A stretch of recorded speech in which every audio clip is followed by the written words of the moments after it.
Hi everyone, this is Miss Afric, and we are now reviewing Unit 5. Unit 5 is logarithms, but it's also exponentials. So we're going to start on some stuff with exponentials, then we'll dive into the logarithms. Alright, the parent function for any exponential is y equals b, our base to the x. Alright, base exponent, bx. Makes sense. Alright, when we have that function, our key points are 0 for x, and when you raise anything to the 0, it becomes 1 for y, so 0, 1. And then 1, when I raise b to the 1, it just stays b, so 1, b. Alright, and then my asymptote, well, if I raise a number to an exponent, whether it's raising it to 0, to a positive number, to a negative number, the one thing y will never be is negative.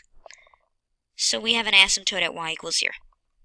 Okay, now all of this changes when we have transformations, right? You have to shift these things based on your transformations. So that's the biggest idea here. Alright, so let's take a look at an example. Number 1, graph the equation, state the domain and range. So my equation here is y equals 2 times 3 to the x minus 1. So for this, my parent function, ignore the transformations, so this is a transformation, this is a transformation. So without those, my parent function is y equals 3 to the x. And if that's my parent function, then my key points would be 0, 1, and 1, 3. Alright, my asymptote would be y equals 0. But the problem is there are transformations, and I can't just ignore them. Alright, so with those transformations, what we're going to do is we're going to make a little transformation table. Alright, the x transformation, that is right 1, because it's always opposite, so that'd be x plus 1. And this transformation is a vertical expansion, that's multiplying, so it's 2 times y. So those points that I had, I'm going to adjust them based on these new transformations. So 0 from this point is 0 plus 1, that's 1. 1 from this point is 2 times 1, and that's 2. 1 from this point, 1 plus 1 is 2. 3 from this point, 2 times 3 is 6. So my key points are 1, 2, and 2, 6. Alright. And then the last thing is my asymptote. My asymptote is y equals 0. So if I plug that in, that becomes y equals 2 times 0. Still y equals 0. So that's kind of nice. Alright, let's go ahead and plot it. 1, 2, 2, 6. Alright, asymptote at y equals 0. And if you ever forget what these look like, try using your calculator. It can be really helpful. Okay, there's my graph. Now, domain and range, again, just look at the graph, alright? Always start with all reals. My x values, arrow on the left, arrow on the right, that's all reals, so that's it. But my y values, because of this asymptote, are not going to the negatives. So y has to be strictly greater than 0. It's not hitting 0. It's not going below 0. Strictly greater. Alright, and that's what graphing's about. Now, some other problems we did had to do with the exponential growth and decay model. So that is this right here. Okay. I've written down what each piece means. A, the number in front, is our initial amount. R is the percent, the rate, but we write it as a decimal. And T is time. Okay? Now, for these problems, if it's 1 plus R, that means it's growth, because it's getting bigger. It's bigger than 100%.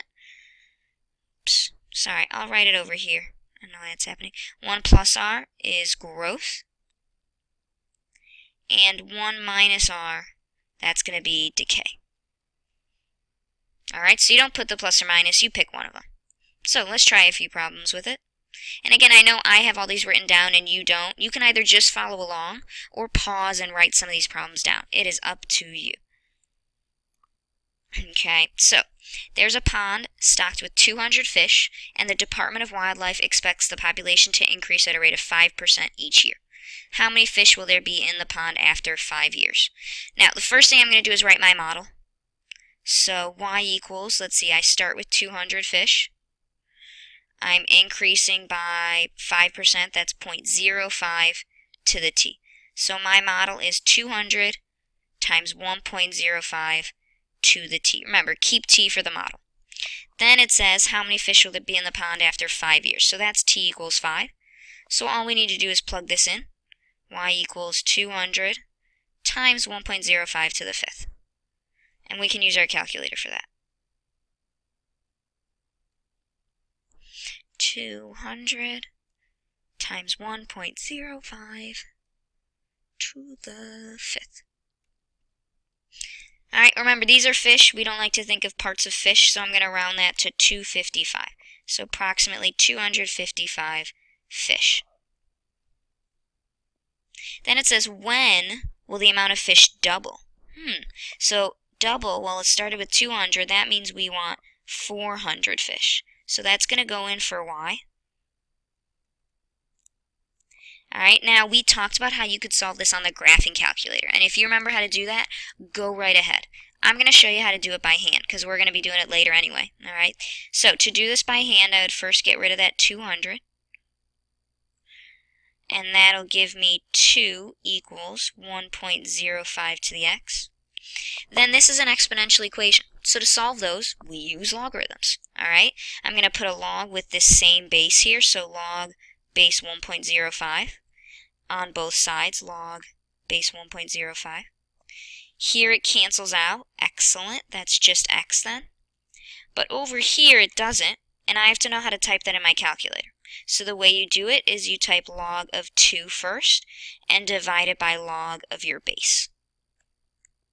So log of 2 divided by log of 1.05. And that's approximately 14.2. So I would say about 14.2 years. Alright, if you want me to show you the graphing calculator method, just ask me in class. Now, we had some other formulas too. We had formulas for compound interest. Alright, compound interest, A, just like Y, is our final amount. P, just like in the equation before, is our initial amount. And everything else is the same as well. T is time, and R is rate as a decimal. The only new part is n. Alright, in these formulas we're talking about compound interest. Now, compound interest can happen at different periods of time. So n represents the number of times that you compound in a year. So if it's monthly, that's 12. If it's quarterly, that's 4, etc., etc. Now this formula, notice how there is no n. That's only for continuously. Because there is no n for continuously, it just keeps happening. Alright, so let's try a few like that.